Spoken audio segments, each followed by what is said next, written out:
This module focuses on the Rajput and Mughal era. During the 7th and 8th century, a new clan of people emerged who came to be known as Rajputs. They belonged to the warrior class of people and were located in Rajasthan and some central parts of India. The Rajputs were an image of feudalism and chivalry. Though they were devoted warriors, the Rajputs fought amongst themselves and weakened their empire. The first recorded Rajput kingdoms emerged in Rajasthan in the 6th century, and small dynasties later ruled much of northern India. One Rajput of the Chauhan clan, Prithviraj Chauhan, was known for bloody conflicts against the advancing Islamic sultanates. The weakening of the Rajputs attracted the Turks, who invaded India on every given opportunity. The Turks were not only interested in India's wealth, but they also wanted to establish their empires and take over other kingdoms.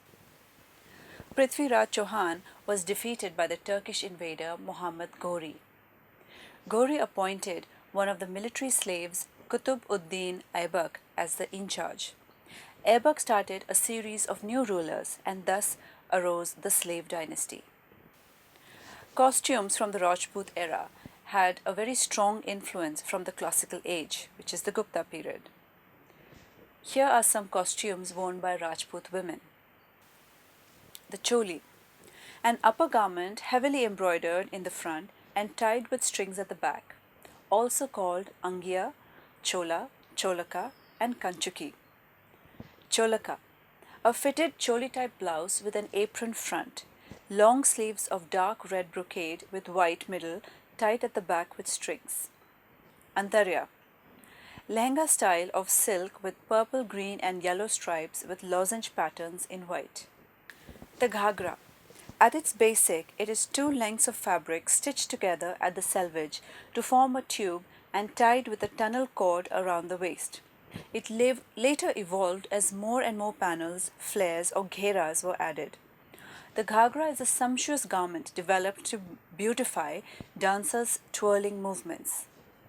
It is usually worn with a tight-fitting bodice or choli.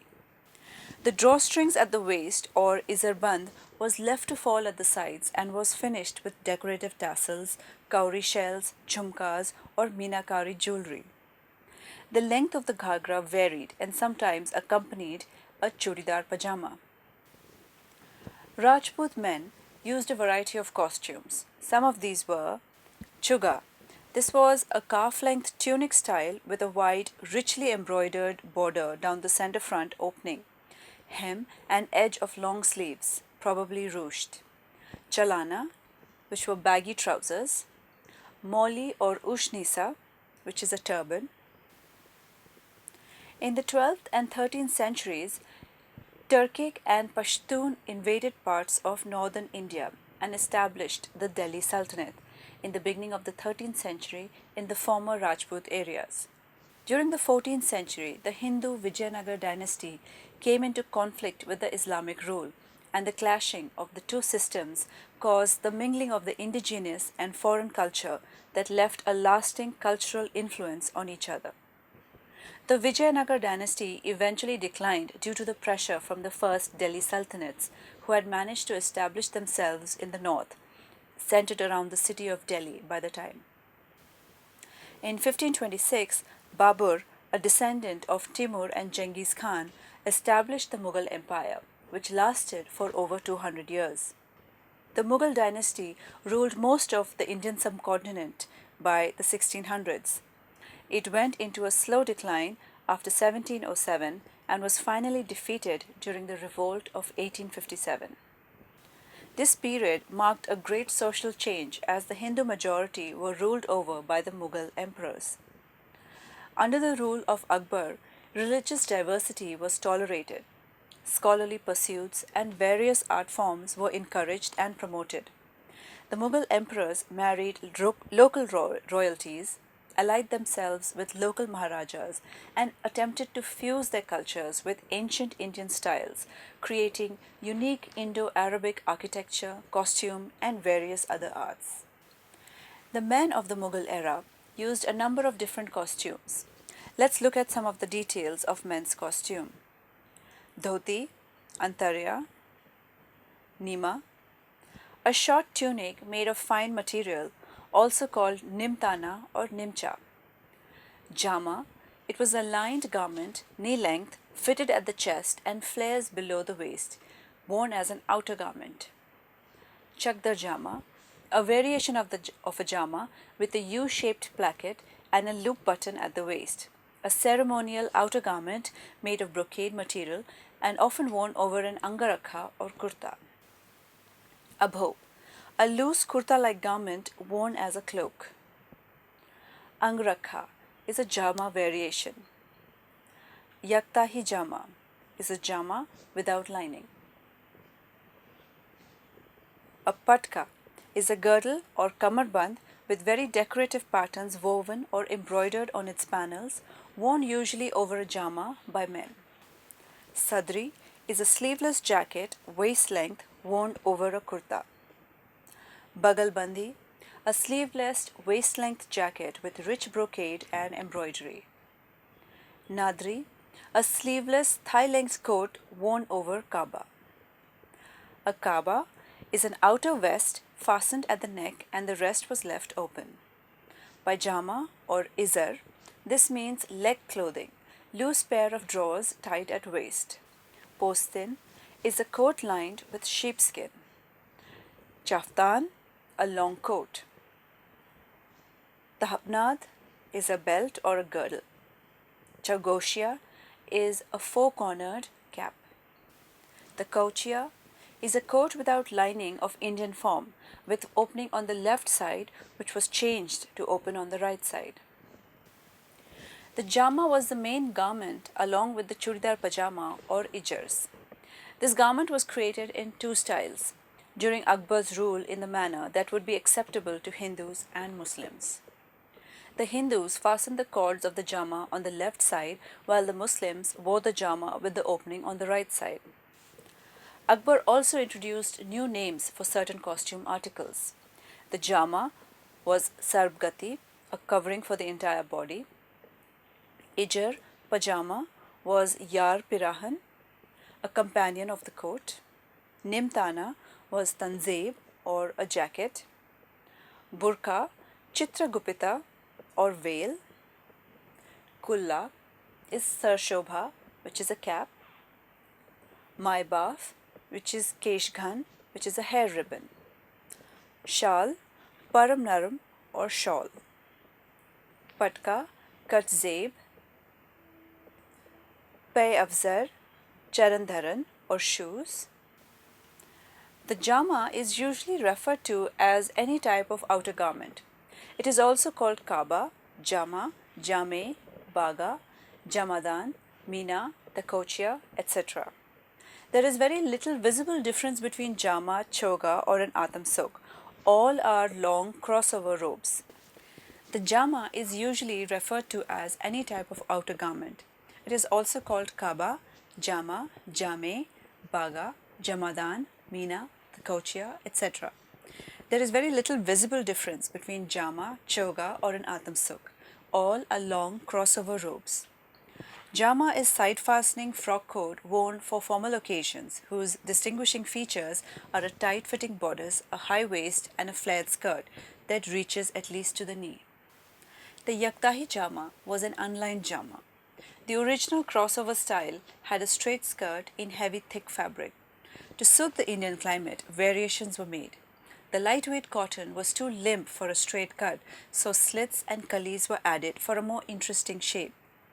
The chakdar jama was a style variation of the jama with side slits. Displayed here is a picture of a typical Mughal men's costume. The man's robe is of white cotton with repeating staggered patterns of embroidery, floral motifs in gold-wrapped threads and floss silk. Long sleeves, front opening, floor-length gathered skirt, 18th century India. This elegant robe would have been worn by a man at one of the courts of northern India. The floor-length gathered skirt was popular in the 18th century, in contrast to the shorter robes of the previous century. The staggered floral design is typical of late Mughal design and is often seen printed on textiles as well as embroidered, as in this example. Like the jama, the angrakha is a long-sleeved gown or coat. Shorter knee-length versions were called angrakhi or kamari angrakha. They were also called anga, aba, and vasa. A key feature is the round-edged, sometimes triangular opening at the front and the inner panel known as parda, which is inserted into the cutout portion of the yoke to cover the chest. Some angrakhas are made of bodice and skirt joined together at the waist, while others are tailored like a panelled coat. The fullness of the skirt varies, as does the shape of the front opening. These garments were fastened at the neck, underarm, chest, and waist with fabric ties or cords. Occasionally, slits were provided to allow greater mobility. The chogha. This means a long sleeved garment. It was usually loose fitting, open fronted yoke robe which varied greatly in length, fullness, and fabrics used. The basic cut was the same. The main body was made of two rectangular lengths of fabric taken directly from the loom, one for the front and one for the back. The sleeves were formed by stitching a straight piece of fabric to the upper selvage of each side at right angles. Seams were rarely cut on the curve, which meant there was very little wastage. The fullness was increased by sewing additional vertical panels to the sides, and triangular gussets were stitched to the underarms to allow for more mobility. The short-sleeved chogha was called farzi. The atamsuk, or giver of comfort to the soul, is a long, loose garment worn like an overcoat, designed to protect the wearer against extreme winter temperatures. Some styles were cut like the angrakha, others made of heavier fabrics, wool or quilted cotton or silk, were cut longer like a full-length jama. Fabrics used were silk, brocade, cotton, and wool, usually quilted to add softness and warmth. The Chapkan and Achkan. The Chapkan and Achkan marks the transition between the jama, angrakha, and chogha. The main method of fastening with buttons and buttonholes and introduction of sewing machines brought about fundamental changes in style. It had a combination of fastenings. The parda, with its inner tie strings, were replaced with a line of buttons placed closely together as far as the waist, while the bottom half was fastened in the traditional manner, with inner panels and tie strings. Chapkan evolved into the Achkan. Most of the tie strings were completely dispensed with. Buttons then became more ornamental and no longer concealed. Achkan was a more tight fitting around the wrists, chest, and waist, taping out at the hips to become flared around the knees. Ornamental borders were added around the band collar, front edges, and hems.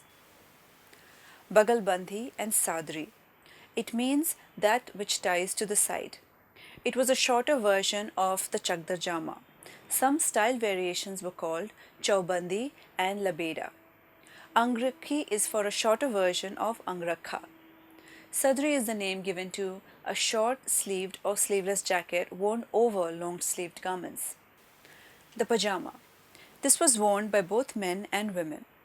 Early styles were tight pajamas fitted around the legs, but loose at the waist, which was worn under the jama. Akbar renamed the pajama Yar Pirahan, inseparable friend, companion to the coat. There are different kinds of pajamas. These include the churidar pajama. This was cut on the bias. The legs are very narrow and cut much longer than the body so that the material forms folds or bangles around the ankles. Dogri pajama. This was a cross between a Sidha and Churidar pajama. The Kalyondar pajama was a very wide, full-bottomed pajama consisting of kalis or panels, worn by both men and women. Then it became an exclusive women's garment. Shalwar pajama was a straight pajama finished at the bottom with a poncha or a wide or narrow quilted band at the ankle opening. Sidha pajama was wide at the waist and tapered down to a narrow gehra at the bottom. During the reign of Nadir Shah, costume styles evolved. Red-colored garments open till the girdle or waist and fastened with an insertion, pointed neck and richly embroidered collar. The cap was pointed and the tip pressed down, wrapped with a cloth and pinned with sarpesh. The old kaba was worn, jama, which was longer than the earlier style, wide trousers or pajama, boots or slippers curved at the tip. Over the jama was worn an overdress with short sleeves, embroidered collar, or rich ribbons. This overdress was closed at the chest area. The jama and the angrakha were the most common style. The jama grew in length, became high waisted, long, and trailing, and the hem dramatically increased. The kurta was a new version of the nima or nimcha, fine material with white on white embroidery. The Achkan and the Sherwani were also variants of the Angarakha. The Muslims wore their turban tucked at the left and the Pandits on the right. The Pandits wore tight trousers or churidars while the Muslims wore pajama or loose drawers. Importantly, during this period, Amir Khusrau began using Hindi words or vernacular words to describe fabrics. The women of the Mughal era used different costumes. The extravagant costume in this picture would have been worn by a dancer or noblewoman at the flamboyant Lucknow court. Although the fashion for exaggeratedly wide trousers like these, worn under a full shorter overdress, was popular in several centers of North India during the first half of the 19th century. Other costumes worn by women were peshwas, an ankle length dress of colored muslin, richly embroidered. Its upper portion is similar to the jama, and the lower part is a flared skirt with flounces of gold lace. Choli, an upper garment from the Gupta period, also called angiya, chola, cholaka, kanchuki. The front is heavily embroidered and the back is tied with strings. Ghagra, an enormous gathered skirt tied at the waist with drawstrings, also called ijarband. Angrakhi was a women's wear kurta. Kamri angrakha was a waist-length kurta. Kulla is a pointed skull cap. Sadri, this was worn beneath the angiya choli by women. You have come to the end of this unit. To summarize, in this unit, you have learned about the range and diversity of costumes, ornaments, and accessories during the Middle Ages. Thank you.